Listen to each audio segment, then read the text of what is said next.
ধৰ্ষণে কঁপাইছে লখিমপুৰ সন্দেহযুক্ত বাংলাদেশী ধৰ্ষণকাৰীক লৈ উত্তাল লালুক ধৰ্ষণকাৰীৰ মৃত্যুদণ্ডৰ দাবীত হেজাৰ হেজাৰ লোকৰ প্ৰতিবাদ সমূহীয়া মুণ্ডন কাৰ্যসূচী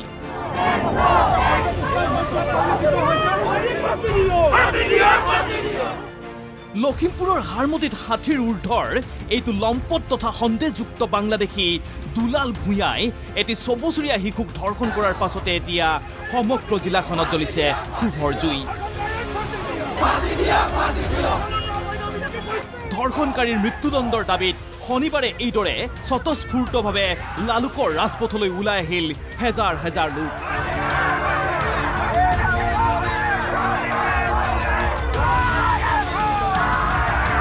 হাতে হাতে প্লে কাৰ্ড লৈ ধৰ্ষণকাৰীৰ ফাঁচীৰ দাবীত বিভিন্ন শ্লোগান দি ৰাজপথত প্ৰতিবাদী সমদল বাহিৰ কৰে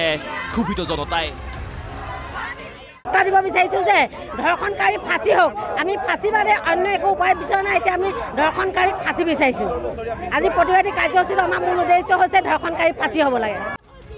এই প্ৰতিবাদী মিছিলত কেইবাটাও দল সংগঠনৰ নেতা কৰ্মীয়েও সহযোগিতা আগবঢ়ায়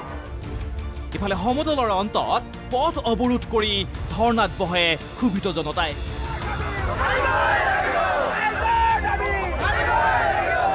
জনতাই প্ৰতিবাদ থলীতে এইদৰে সমূহীয়া মুণ্ডন কৰি প্ৰকাশ কৰে তীব্ৰ ক্ষোভ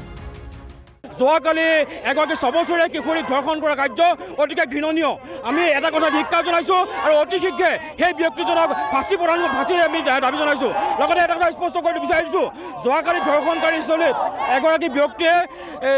এগৰাকী চৰকাৰী ব্যক্তিয়ে প্ৰকাশ কৰিছিলে যে এইবিলাক কেৱল মিয়াসকলে সংগঠিত কৰিছে কিন্তু এই কথা স্পষ্ট কৰিছে ধৰ্ষণকাৰী হিন্দুৱে হওক কিংবা মুছলমানে হওক তেওঁ ফাঁচি হ'ব লাগিব ধৰ্ষণকাৰী কোনো মিয়া বুলি নহয় ধৰ্ষণকাৰীয়ে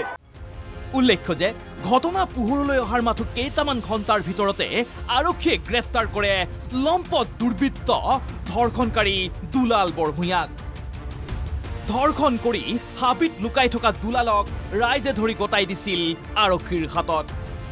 ইফালে নিশাই হাৰমতি আৰক্ষী চকীত উপস্থিত হৈ তীব্ৰ বিক্ষোভ প্ৰদৰ্শন কৰে স্থানীয় ৰাইজে